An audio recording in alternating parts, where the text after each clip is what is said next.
Tom Taylor and Andy Kubert explore the past as Bruce remembers his first meeting with Henri Ducard, the world's greatest manhunter, who Bruce sought out to train under, but the boy soon learns the world isn't as black and white as he thought.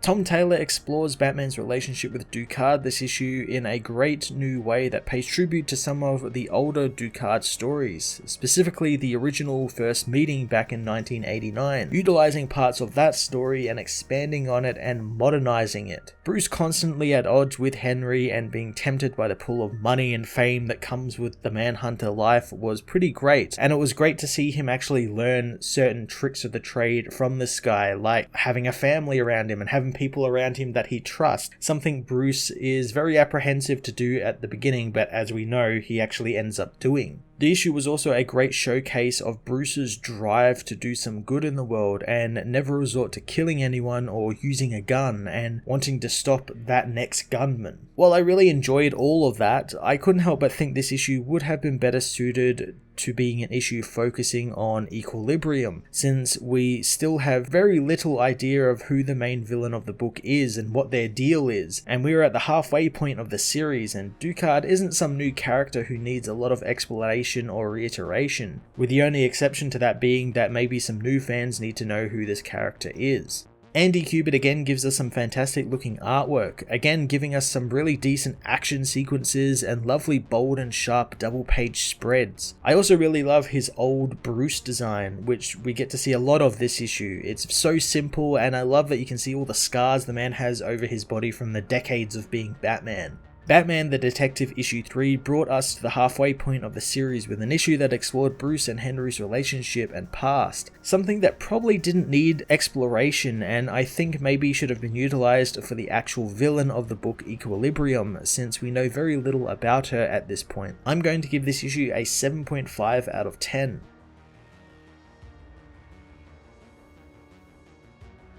Batman the Detective issue 3 finds Batman rushing the heavily wounded Ducard into an ER, telling them all he can so he can be treated properly as the surgeons ask how he knows the man. Decades before, Bruce Wayne is met by a man in Paris who says he doesn't know who Bruce is, demanding the man speak English and not butcher his language. He pulls a knife on Bruce, threatening him and demanding to know why he's following him. Henri Ducard appears, saying Bruce isn't following the knife-wielding man, Bruce is following him. The man decides to pull a gun on Ducard, causing Bruce to jump in the way and wrestle the gun from his hand, smashing his face hard into the ground as he retrieves a pair of cuffs from his utility belt hidden under his long coat. Ducard knows the assassin's feelings must be hurt after being beaten by a teenager, as Ducard asks if Bruce always carries handcuffs, but Bruce says it's something he's working on. Henry knows the boy saved him some trouble as he tells the assassin he's working not for one individual, but he took the job from 3 separate agencies who want him all locked away for 3 different assassinations, and he's about to get paid 3 times by Interpol. Later, after handing him over to the police, Ducard knows that was a good payday as he finds Bruce still following him. Bruce wants to know where the man saw him, so Ducard says he saw him everywhere, but Bruce wonders if he saw him at Avenue Parentier, impressing Ducard he was following him for that long. The man wants to know who sent him, but Bruce says that no one did, and he wants the world's greatest manhunter to train him. Bruce knows that he won't be revealing his name to him, but he'll pay Ducard an obscene amount to keep that hidden, piquing the man's interest. Ducard says that they both looked death in the face and lived, so tonight they celebrate, but the kid is buying. Next morning, Bruce comes to get Ducard up early in the morning, but the man says he needs more sleep and he's not training Bruce before noon. After 3 PM, however, Ducard finally gets up, telling him manhunting is usually a nighttime affair, since it's easier to hide when it's dark and there are fewer people out. Henry asks who Bruce lost, since someone must have died and he couldn't prevent it, knowing that's the boy's story from his tough exterior. He saw Bruce's face when the assassin pulled the gun and he was scared, but not for himself, and he was trying to save Henry and undo the past. He asks if Bruce thinks he can stop every bullet, but Bruce knows he's working on that. Henry believes him since a gun can be a useful tool, but Bruce knows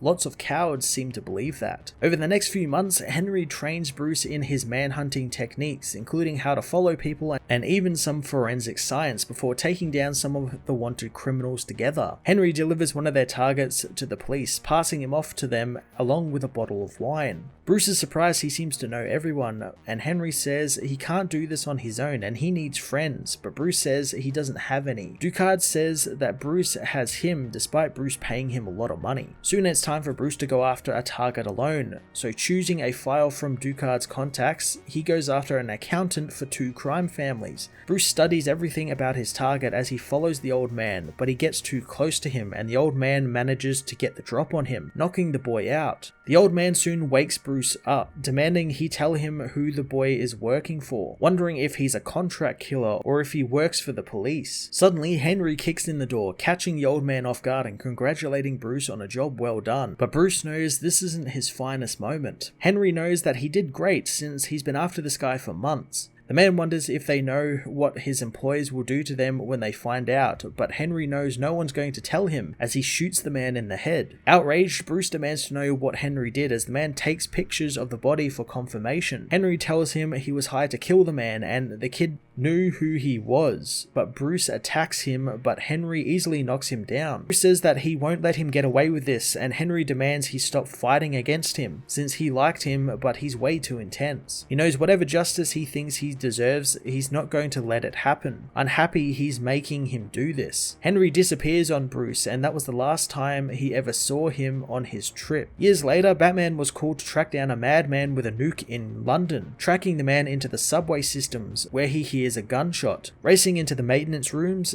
he finds Ducard is there. Henri says that he doesn't look good as Bruce attacks, causing Henri to fire on him. The 2 men battle one another, with Batman getting slashed across his stomach by Ducard. Henri tells him to stop, knowing Batman thinks he killed the man, but he was going to force the man to defuse the bomb, and he can't torture a dead man. He knows that the man did this himself as he tells Bruce he's in London since people are happy to pay him to have him save the city. Henri hopes that Batman can defuse the bomb before he bleeds out, so Batman gets to work, told to save London, and Henri will take him to a place he knows to get patched up. Afterwards, Henri takes Bruce to the underground hospital, apologizing about slicing him open. Batman says he's fine, but Henri knows he's being held together by stitches and he wouldn't call that fine. Bruce takes out his handcuffs and arrests Henri for killing the old man, as well as the man with the nuke. In the present, Bruce makes it back to his hotel when SWAT come to the door, demanding he open up. Watching them on the CCTV feed he has, Bruce knows there isn't much else besides the cameras to incriminate him. There is no links in the hotel room to Batman. He unplugs the TV as he knows his exit options, but he has questions that need answers, so he will go with the cops. He opens the doors and the SWAT team arrest him for the murder of Henri Ducard.